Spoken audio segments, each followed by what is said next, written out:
Obesity is a significant problem that faces many patient populations, and today we will be discussing how obesity particularly affects the pregnant patient. This is Reach MD, and I am your host, Dr. Renée Allen, and with me today is Dr. Patrice Basanta-Henry, a physician at Atlanta Maternal Fetal Medicine, an affiliate of MEDNAC's National Medical Group. Dr. Basanta-Henry is board certified in both obstetrics and gynecology and maternal fetal medicine, and she also holds a Master of Health Science degree from Johns Hopkins University. Dr. Basanta-Henry's clinical interests include intrauterine growth restriction and endocrine disorders in pregnancy. She has published and presented research on the impact of chronic stress on the fetus. Dr. Basanta-Henry, welcome to ReachMD. It's my pleasure to be here with you today, Dr. Allen. Thank you for the invitation. Dr. Henry, can you tell me a little bit more about MEDNAC's National Medical Group and your role within the company? So MEDNAC is a national medical group that's comprised of some of the nation's leading providers of neonatal anesthesia, maternal fetal, as well as pediatric physician subspecialty services. As a MEDNAC provider, one of our goals is to reshape the delivery of healthcare within our specialty and subspecialties using evidence-based tools, continuous quality initiatives, and clinical research, and that's all in an effort to enhance patient outcome and provide high-quality, cost-effective care. What makes MEDNAC unique is that we work in tandem with some business professionals who manage the business aspect of our national group, and that allows us as providers to focus exclusively on the clinical and research aspects of healthcare. And your particular role is that you are a maternal fetal medicine specialist, correct? That is correct. So having said that, let's focus our discussion today on obesity in the pregnant patient. Can we start by talking about the magnitude of obesity epidemic in the pregnant population? So we all know that obesity is a major public health issue. It's predicted that over the next 20 years, obesity will become the number one health problem in the United States. And as these rates rise, it's thought that obesity in itself will be the cause of as much preventable disease and death as cigarette smoking. And despite knowing the magnitude of the problem, the World Health Organization points out that obesity remains one of the most neglected medical problems. If you look specifically at the pregnant population, approximately half of pregnant patients are going to be either overweight or obese. Clearly, this is poised to be the number one medical problem that affects a pregnant woman.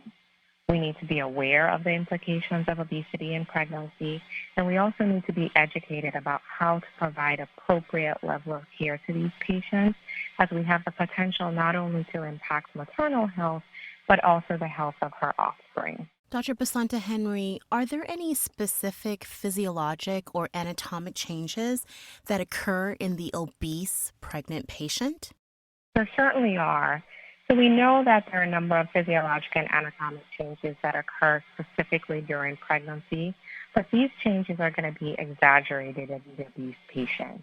For example, if you were to look at the cardiovascular system, there's going to be increased blood volume, increased heart rate, and a decreased vascular resistance. And those are all changes that the body makes to facilitate blood flow to the gravid uterus and to facilitate oxygen transfer between the mom and the fetus. But then when you look at the obese patient, they have an increased body mass. And with that there's an increased demand for oxygen, there's increased cardiac output, larger stroke volumes, and decreased vascular resistance with increased cardiac output. Altogether, that increased demand on the cardiac system to make accommodations for both pregnancy and obesity is going to put the patient at significant risk for cardiac decompensation, which is why we're going to see increased levels of cardiac disease in these patients. If you were to look at another system within the body, if we were to look at the endocrine system, adipose tissue acts as an endocrine gland, and that's going to produce leptin and adiponectin. Leptin is also going to be produced by the placenta and fetal adipose tissue. So in the obese patient, the levels are going to be markedly increased. And that results in increased insulin resistance, which places the patient at risk for diabetes. Not only is this leptin associated with insulin resistance, but there are also studies that show that fetuses that are exposed to elevated leptin are going to have higher birth weight, and that in turn puts them at risk for things like childhood diabetes and obesity. If you are just tuning in, you are listening to Reach MD, and I am your host, Dr. Renée Allen, and here with me today, it is my pleasure to have Dr. Patrice Basanta-Henry. Dr. Henry, we were discussing the particular problem of obesity in the pregnant patient. Can you touch on what type of maternal and or fetal complications should we be concerned about in this particular patient population? So the list of complications that occur in the obese patient is a pretty long one. The higher the patient's BMI, the higher the chance of these complications. So on the mom side, if you were to look at maternal complications, these patients are at increased risk for hypertensive disorders, such as chronic hypertension and preeclampsia. They're more likely to be diabetic, to suffer thromboembolic events, and have respiratory problems. One of the potential implications that kind of gets swept under the rug in this population is their risk for depression and eating disorders. There are fetal complications. These women are more likely to suffer from spontaneous abortion. Their fetuses are at increased risk for anomalies such as heart defects and spinal defects. They're more likely to be born preterm, either spontaneously or at indicated preterm birth. They suffer higher rates of intrauterine fetal demise. Their infants are more likely to be macrosomic or delivered post-term. As we move into the antepartum and intrapartum period, complications that we see there or setbacks that we see there, that there are lower rates of accuracy of ultrasound in the detection of the anomalies. You can have procedural difficulties. Leopold maneuvers and cervical exams are less likely to be accurate.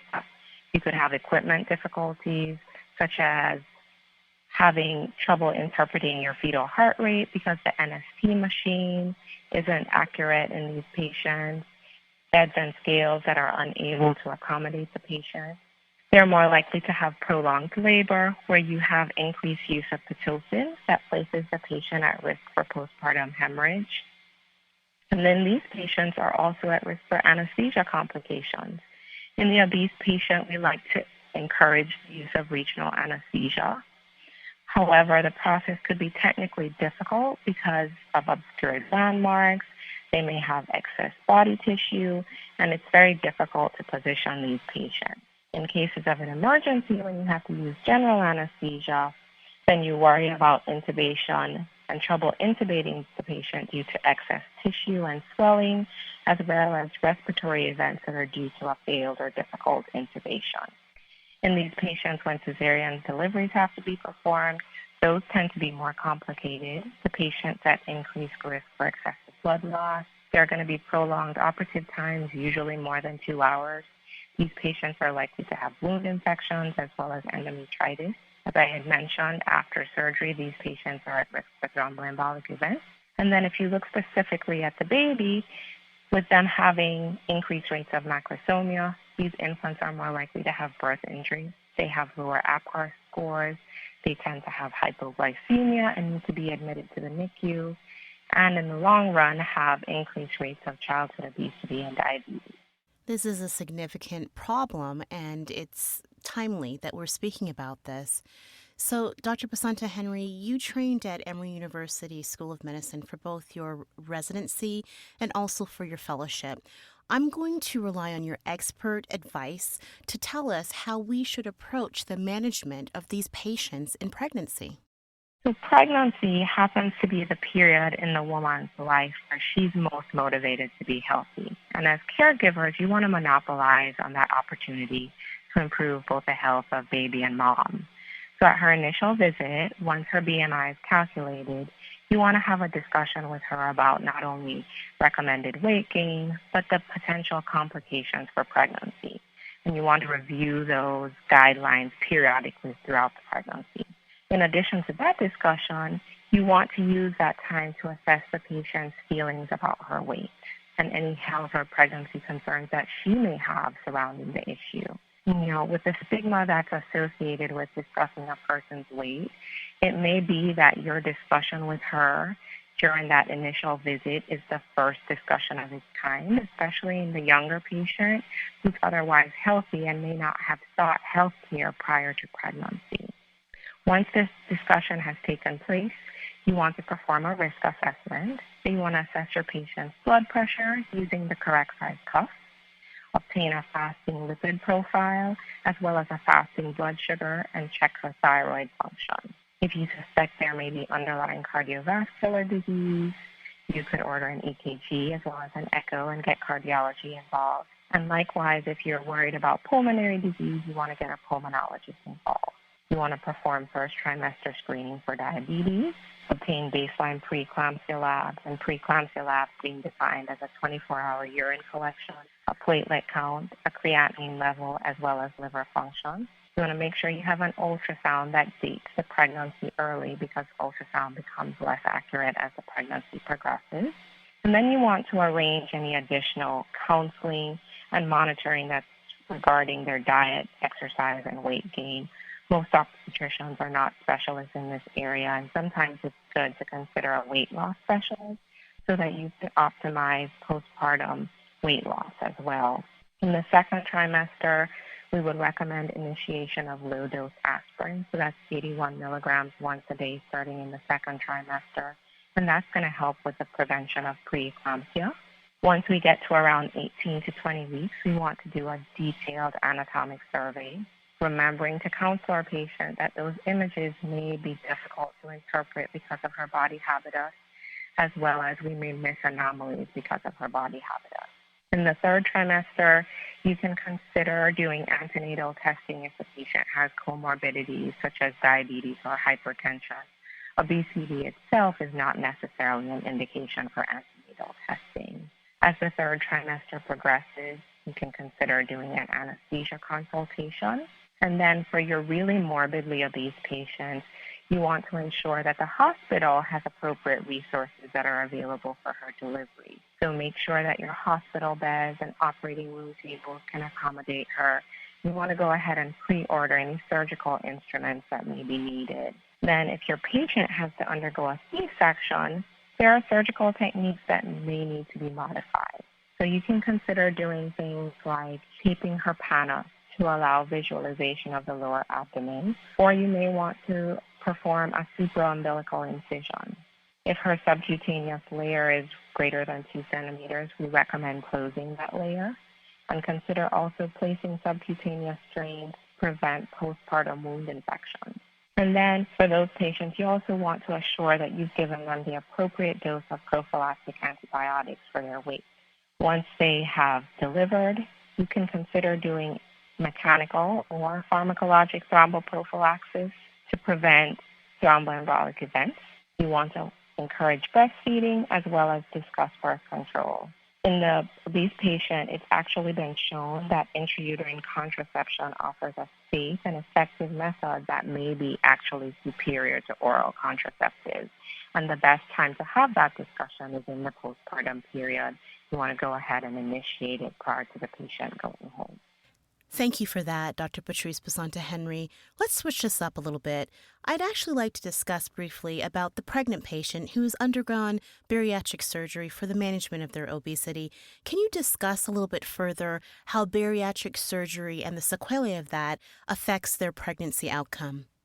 So this is a really unique patient subset of the obese population. And the number of people that fall into that subset are actually increasing because the rates of bariatric surgery have increased so drastically. In the United States, there's been an over 800% increase in the number of these procedures being performed.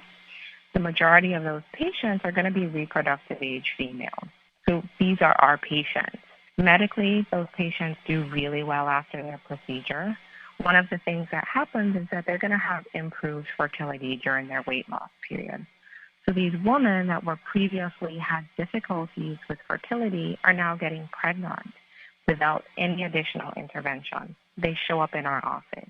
Of note, once they do become pregnant, the prognosis of their pregnancy actually depends on their BMI at the time of conception and not at their BMI prior to their surgery. It also is going to depend on any existing comorbidities.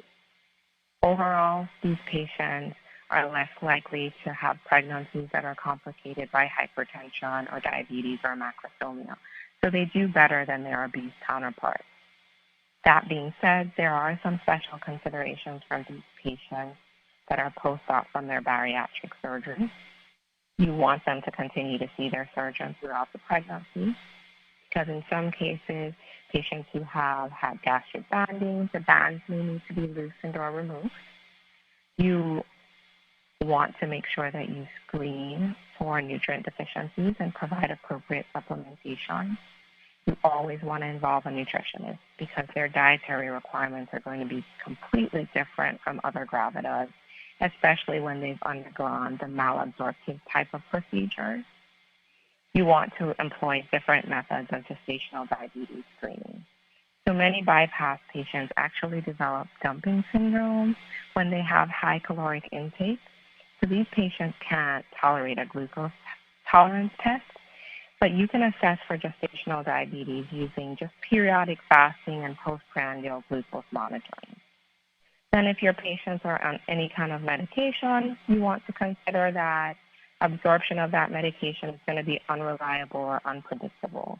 So if it's appropriate, you want to obtain drug levels to make sure that you're at the therapeutic level for that medication. The other thing you want to do is thoroughly evaluate any kind of complaints of nausea, vomiting, or abdominal pain, because these are patients who've undergone abdominal procedures and are at risk for post-op complications such as bowel obstruction or band erosion. Okay, so we have a patient who comes in and she's obese and she wants to be pregnant, Dr. Basanta Henry. Can you tell me what points need to be discussed and stressed with this patient with regards to her preconception counseling? So a preconception visit is a doctor's dream come true when they do happen. We usually don't see patients until they're pregnant. So if and when these patients present for a preconception visit, it may actually be our single most important healthcare visit in the context of affecting the outcome of the pregnancy. Firstly, because the patient's motivated. She wants to be pregnant and she wants to do everything to assure a good outcome. And then secondly, it provides us the opportunity to screen for comorbidities and begin treatment for those comorbidities. It allows initiation of weight reduction programs, so we can do diet, exercise, and behavior modification. And we know that when we initiate these prior to pregnancy, they're more likely to be continued not only into pregnancy, but into the postpartum period, and that has a huge impact on her overall health outcomes. And then if you have patients who are willing to delay pregnancy, you could consider pharmacotherapy or bariatric surgery if they meet the criteria. And then for these patients, in addition to discussing their obesity-related issues, you never want to forget some of the basics of preconception care, such as beginning their prenatal vitamins and folic acid supplementation. And then you also want to encourage them to discontinue any possible teratogens, cigarette smoking, as well as alcohol use. Dr. Basanta Henry, briefly, we are nearing the end of our interview.